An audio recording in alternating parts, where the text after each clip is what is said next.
Amigos, bienvenidos de nuevo al programa. Hoy tendremos un espacio para analizar, detallar, diseccionar uno de los mayores cánceres que está azotando, que sufre Venezuela, y es el de la corrupción transversal, aquella que atraviesa por igual a chavismo y a oposición, aquel dinero que emana de la corrupción del régimen de Nicolás Maduro y que se centrifuga, que se lava y que se oculta a través de supuestos líderes opositores, supuestas empresas relacionadas con dirigentes de la oposición. Es un tema preocupante, es uno de los motivos básicos por los cuales hasta ahora no hemos salido de Nicolás Maduro. La compra de voluntades con dinero fresco, la compra de traidores con millones procedentes de la corrupción chavista. No solo en Venezuela, sino también en los Estados Unidos, y lo veremos con el caso más sangrante. El de Raúl Gorrín, el magnate de las telecomunicaciones de Venezuela, el Gustavo Cisneros de Nicolás Maduro, el dueño de Globovisión y de todas esas empresas de telecomunicaciones que no terminan de despegar, por cierto, ni en audiencia ni en negocio, pero que le han servido a él particularmente para hacer negocios de todo tipo, desde saquear más de 1.000 millones, nótense, y es algo importante y que les pediré que presten atención en este programa, a las cifras, a las magnitudes de la corrupción. 1.000 millones de petróleos de Venezuela, según las investigaciones judiciales en los Estados Unidos. Pero no solo se trata de cantidades, sino también de las personas a las que toca la puerta el chavismo, el entorno de Nicolás Maduro. Sabemos que Raúl Gorrín es señalado, es sospechoso de ser uno de los principales testaferros de Nicolás Maduro. Y resulta que Raúl Gorrín fue en 2018-2019, después de la victoria electoral de Donald Trump, después de ese ascenso al poder de los republicanos, a tocar las puertas del entorno de Donald Trump, porque querían que negociasen con Nicolás Maduro, que levantasen las sanciones, que tendiesen puentes con esos jerarcas chavistas que querían seguir manteniendo cuentas, querían seguir viajando al imperio, a pesar de que en público siempre lo condenaban, siempre lo desdeñaban. En el día a día la realidad es muy distinta. Y es que en Estados Unidos se acaba de oficializar un tema que ya se había venido investigando desde hacía varios años. Investigación judicial y acusación oficial. Se trata del excongresista republicano David Rivera, republicano, es decir, del entorno de los hombres de confianza de Donald Trump, de ese grupo poderoso de cubanos americanos en la Florida, y que habría recibido dinero directamente de Raúl Gorrín. ¿Para qué? Pues para tocar puertas en el entorno de Donald Trump, para levantar sanciones, para establecer relaciones comerciales y normalizar la dictadura en el poder. Para eso contrató Nicolás Maduro, a través de Raúl Gorrín, a este hombre, David Rivera, que ahora se enfrenta a una grave acusación, a un grave delito en los Estados Unidos. El lobismo ilegal, el lobismo no declarado. Y es que resulta que David Rivera habría fingido, según lo establece un jurado de Colombia, empresas ficticias para hacer lobby por Nicolás Maduro. Quería contactarlo con el más alto poder de Washington y en algunos casos se acercó y lo logró. ¿Y qué sabemos del caso? Que Raúl Gorrín, junto con el bolichico por excelencia, por antonomasia, Alejandro Betancourt, habrían contratado una empresa de lobby muy cercana al poder republicano, muy cercana a Donald Trump. Se trata de esta compañía, Ballard, donde trabajaba nada más y nada menos que Susie Wiles, quien hoy es la jefa de gabinete de Donald Trump, es decir, la jefa del gabinete del próximo gobierno, sin duda alguna, la mujer más poderosa del mundo. Y allí también trabajó Pam Bondi, que fue la fiscal en Florida desde 2011 hasta 2019 y que ahora ha sido nominada para ser la fiscal general de los Estados Unidos. Y ella trabajaba en esta empresa de lobby que fue contratada por Raúl Gorrín a través de Globovisión y por Alejandro Betancourt a través de Hawker, supuestamente para trabajos de telecomunicaciones. El compromiso de Rivera era presentar a Raúl Gorrín a los hombres del más alto poder en los Estados Unidos, y en algunos casos lo logró, tiene algunas fotos, como con el vicepresidente Mike Pence, nada más. David Rivera también habría cobrado, según esta investigación, nada menos que $50 millones por unos supuestos trabajos de asesoría a Citgo, que es esa empresa de refinería, esa empresa de venta de gasolina en los Estados Unidos y que pertenece al Estado venezolano. $50 millones, cualquier asesor en Estados Unidos comenta que es una cifra escandalosa, lejos del mercado para cualquier trabajo de consultoría habitual en la industria petrolera. Hoy Rivera es formalmente acusado, pero ya el Partido Republicano lo había expulsado cuando comenzaron a trascender las primeras informaciones de su relación con Nicolás Maduro y con los hombres de Nicolás Maduro, como en este caso, con Raúl Gorrín. Es cierto que Rivera fue muy amigo, hombre muy cercano a Marco Rubio, el futuro secretario de Estado, pero esas relaciones están rotas, al menos es lo que sabemos hasta ahora. Ha sido desdeñado, ha sido denostado por completo por ese grupo de cubanos americanos republicanos que han tomado el poder y que quieren la máxima contundencia en contra de Nicolás Maduro para permitir una transición hacia la democracia en Venezuela, y creen ellos que con la caída de Maduro se podría precipitar la salida, la caída del régimen cubano. ¿Y de Alejandro Betancur qué sabemos? Ese joven que ganó 12 megacontratos sin ningún tipo de experiencia en el sector para construir plantas eléctricas, para reformar otras existentes, y que dejó al país a oscuras después de haberse embolsado, después de haber amasado una fortuna millonaria. Compró una empresa de lentes en España, Hawkers, con la cual hacía lobby en Estados Unidos para intentar llegar a Donald Trump. Y hemos sabido después que llegó a Donald Trump o al entorno de Donald Trump por otra vía, porque terminó contratando al exabogado de Donald Trump, a Rudolph Giuliani. Todo para liberarse de posible persecución, todo para liberarse de investigaciones por parte de Fiscalía, por parte de los tribunales. ¿Le ha servido hasta ahora a Alejandro Betancur, el famoso bolichico?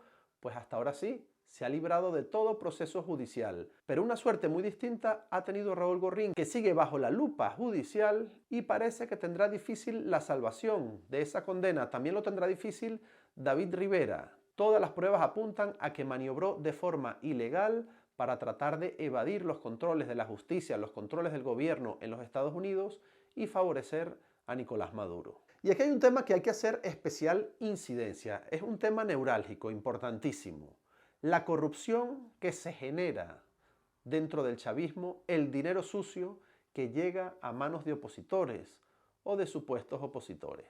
2 reuniones, según la investigación judicial, se produjeron en Caracas y en Nueva York. En ellas participaba Raúl Gorrín y había 2 diputados opositores no identificados, mostrados en secreto en esos documentos judiciales. Diputado opositor 1 y diputado opositor 2. Y además también había asistido un dirigente opositor, también con la identidad encubierta. Hasta ahora la investigación judicial en los Estados Unidos ha querido proteger la identidad de estos 3 opositores. ¿Quiénes serán?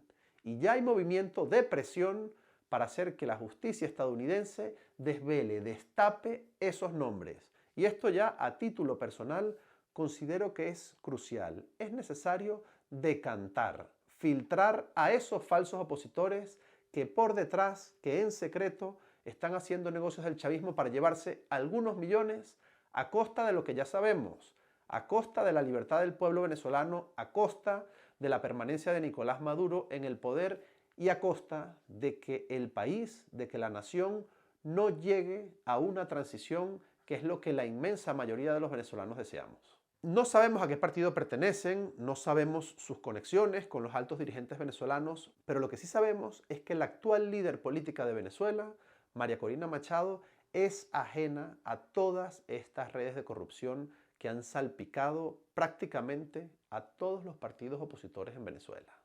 Es un tema importante, no es un tema menor, porque quien dirija, quien comande este proceso para liberar a Venezuela, para regresarnos a un cauce democrático, debe estar fuera de toda mancha, debe estar fuera de toda duda.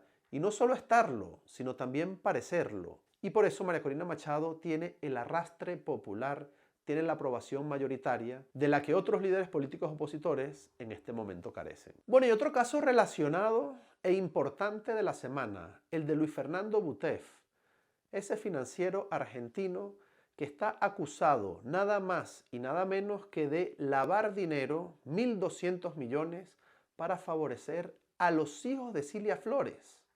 Luis Fernando Butef, yerno del exalcalde de Caracas, Antonio Ledezma, férreo opositor a Nicolás Maduro, había creado una estructura financiera para blanquear el dinero, lavado de dinero, y por eso ha sido condenado a 2 años y medio de cárcel. 2 años y medio de cárcel por 1.200 millones. Es una condena bastante pequeña para la cantidad de dinero. Fue detenido Luis Fernando Butef en Suiza cuando fue a recuperar algún reloj de alto valor que permanecía en custodia en un banco suizo. Allí fue capturado y extraditado a los Estados Unidos y ahora tiene ya condena firme. Por supuesto, parece bastante claro que Luis Fernando Butef habría entregado información relevante, detallada, valiosa acerca de esos negocios, acerca de ese dinero del que se sirvieron los hijos de Cilia Flores, los hijastros de Nicolás Maduro. Y declaró Luis Fernando Butef que no sabía finalmente para quién iba ese dinero. Dijo que no sabía que iba para los hijastros de Cilia Flores, pero pues por supuesto no convenció al tribunal, que lo condenó a 2 años y medio de cárcel. Y además de la condena y de todo lo que revela esta trama, compleja trama de lavado de dinero en los Estados Unidos, en el mundo también, pero fueron condenados por utilizar el sistema financiero de los Estados Unidos, es la conexión política. Estaba favoreciendo Luis Fernando Butef, yerno de Antonio Ledezma, nada más y nada menos que a la familia del dictador. Bueno, es evidente que las responsabilidades penales son individualísimas. Eso está claro, y el tribunal dictaminó que era responsable, era culpable Luis Fernando Butef. Eso, por supuesto, no culpabiliza a Antonio Ledezma. Pero lo que no ha ocurrido, y tal vez deberíamos esperar que ocurra, es que Antonio Ledezma se haya pronunciado sobre el caso. No ha salido a condenar esa acción, no ha salido a condenar esos actos de su yerno. Todo lo contrario, ha guardado completo silencio.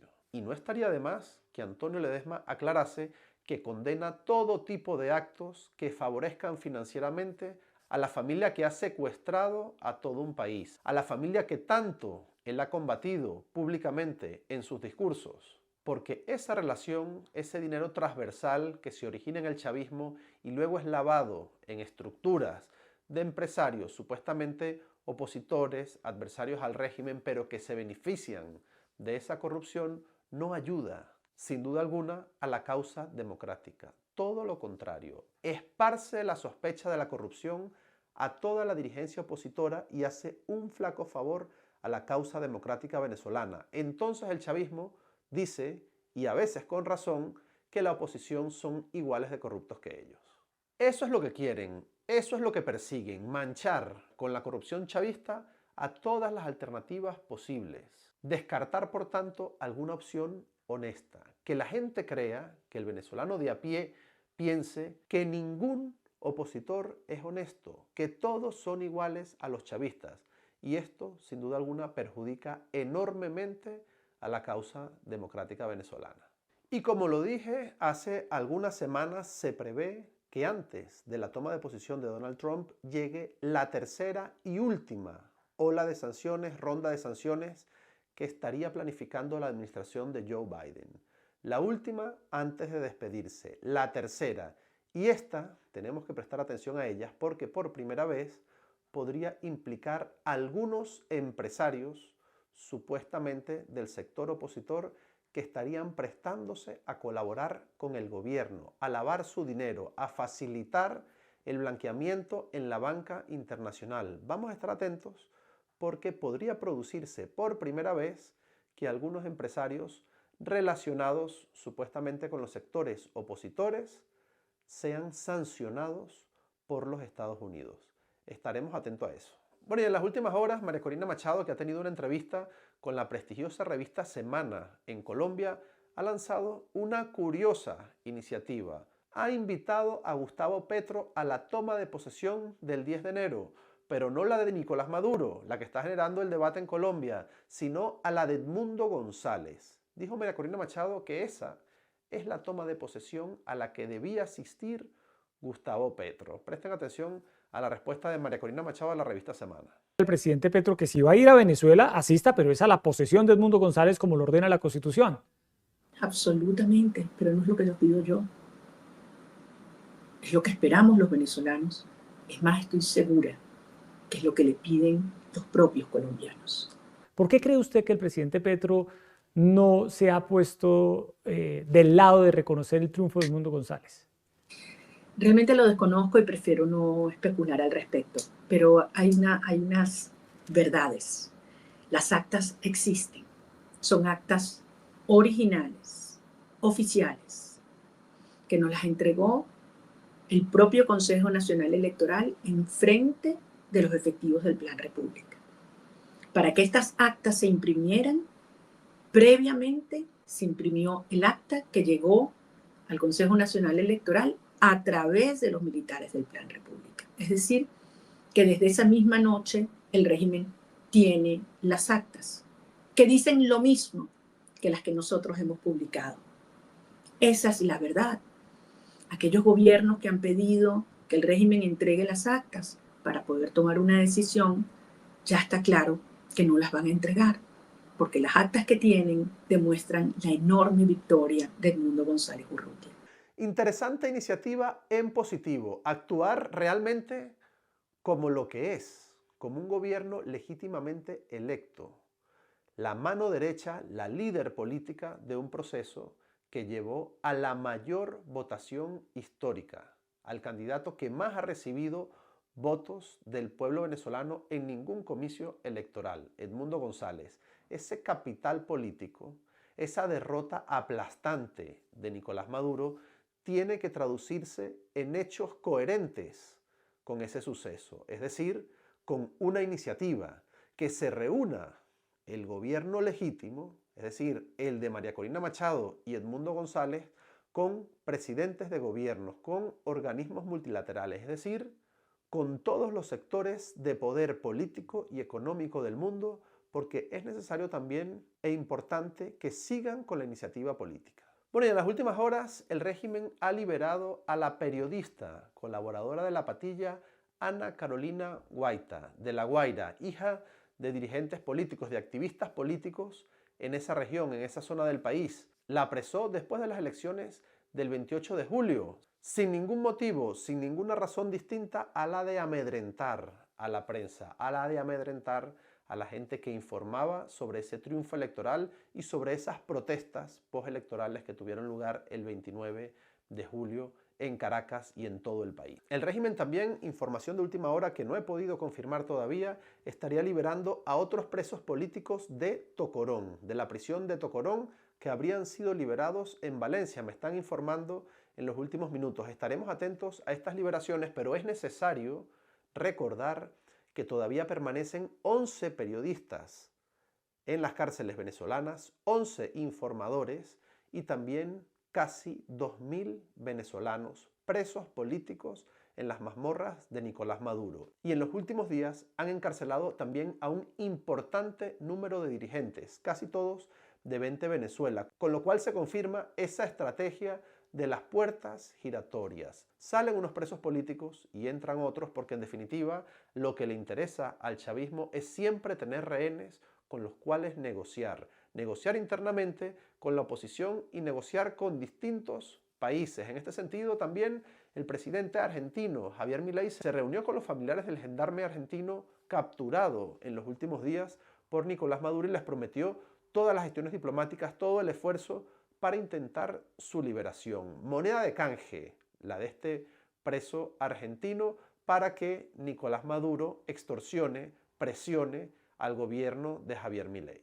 Táctica extorsionadora, táctica represora, la táctica del narco Pablo Escobar Gaviria, que ahora también está explicando el plomo por un lado y la plata por el otro. La plata que no solo riega a toda la corrupción chavista, a todos los altos jerarcas del régimen, a todos sus colaboradores, sino también a sus supuestos adversarios. la plata que unta a esos opositores, a esos dirigentes que se convierten en traidores. Por eso es sumamente necesario, y hay que reiterarlo, que se deben depurar las listas opositoras, las de los dirigentes que quieren un cambio en Venezuela. Se debe hacer un filtro y se deben conocer todos los nombres de todos los colaboradores del chavismo, todos aquellos judas que hacen imposible que Venezuela se libere de Nicolás Maduro y avance definitivamente hacia un futuro mejor. Es necesario que todos conozcamos sus nombres porque tarde o temprano el país, la historia y hasta su propia gente terminarán condenándolos.